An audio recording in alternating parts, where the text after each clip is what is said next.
राम जय राम। श्री राम जय राम। श्री राम जय राम। श्री राम जय राम।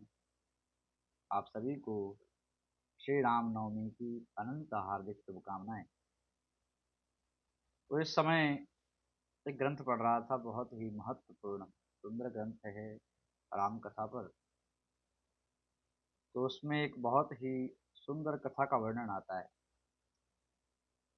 किस प्रकार भगवान जो कि उनके राम नाम का चिंतन करते हैं, तो उनके विकारों को न देखते हुए, उनके भीतर की खोट को न देखते हुए किस प्रकार उन्हें स्वीकार कर लेते हैं। तो इसकी एक बहुत ही विलक्षण कथा महाराज श्री ने अपने इस ग्रंथ में प्रस्तुत की। तो उसने कहा कि एक सब्जी बेचने वाला था, उसके पास एक व्यक्ति सब्जी खरीदने के लिए गया। वहां जाकर उसने देखा कि सब्जी बेचने वाला है वो वृद्ध है। तो सब्जी खरीद कर उसके हाथ में खोटा सिक्का थमा दिया। अब खोटा सिक्का तो वहीं चलता है जहां लेने वाले को कम दिखाई देता हो या उसके पास भीड़ ज्यादा हो। तुरंत पैसा ले और लकड़ी के बक्से में डाल ले।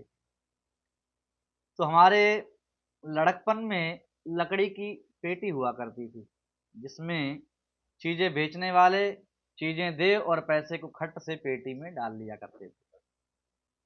तो उक्त सज्जन ने खोटा सिक्का जेब में से निकाला और जब वह उसे उसे सिक्का देने लगा तो वह सिक्का जो है जमीन पर गिर पड़ा। अब जब गिरा तो उसकी प्रतिध्वनि हुई।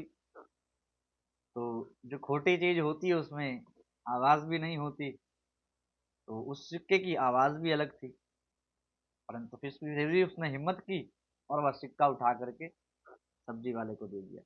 अब उसने भी नहीं, उसने जान लिया कि यह सिक्का खोटा है क्योंकि आवाज भी नहीं हुई, परंतु फिर भी उसने वह सिक्का अपनी पेटी में रख लिया। अब तो वह सज्जन रोज खोटा सिक्का लेकर आने लगे और वह भी चुपचाप ले लेता और रख लेता और यही क्रम चलता रहा। एक दिन उस सब्जी वाले का अंत समय नजदीक आ गया। तो उसने आसमान की ओर देखते हुए कहा, प्रभु मैंने कभी खोटा सिक्का लौटाया नहीं और आज एक खोटा सिक्का आपके पास आ रहा है, तो आप भी उसे लौटाएं नहीं बल्कि अपने पास ही रख लें। तो इस छोटी सी कथा में इतना एक मार्मिक चित्रण किया है और महाराज श्री ने इसे गाया है। और इसे कथा छोटी है परंतु इसमें मर्म इतना बड़ा है कि भगवान और भक्त दोनों कैसे आपस में सौदा कर रहे हैं। तो प्रभु को खोटे खरे का ज्ञान नहीं है। लक्ष्मण जी भरत जी इस संबंध में दोनों का एक ही मत है। भरत जी जैसे महापुरुष भी कहते हैं कि ठाकुर जी को खरे खोटे का ख्याल नहीं है। इनको यही नहीं मालूम पड़ता कि किसको शरण में लेना है और किसको नहीं लेना है।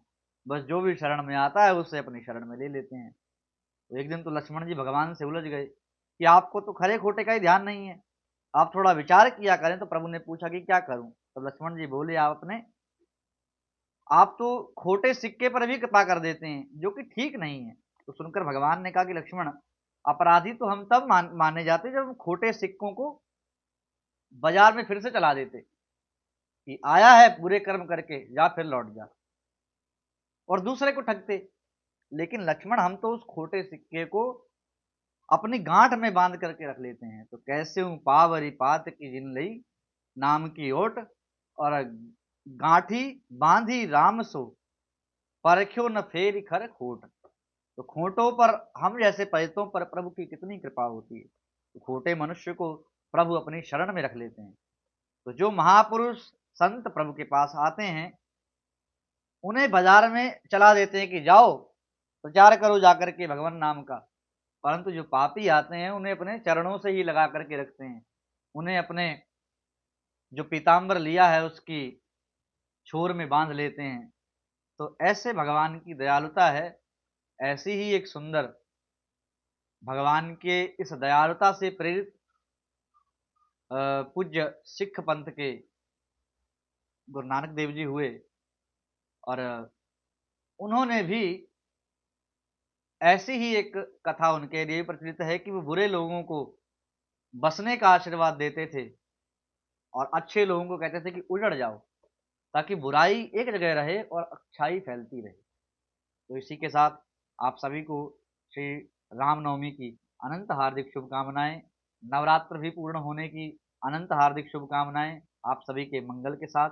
नमः पार्वती पते, हर हर महादेव।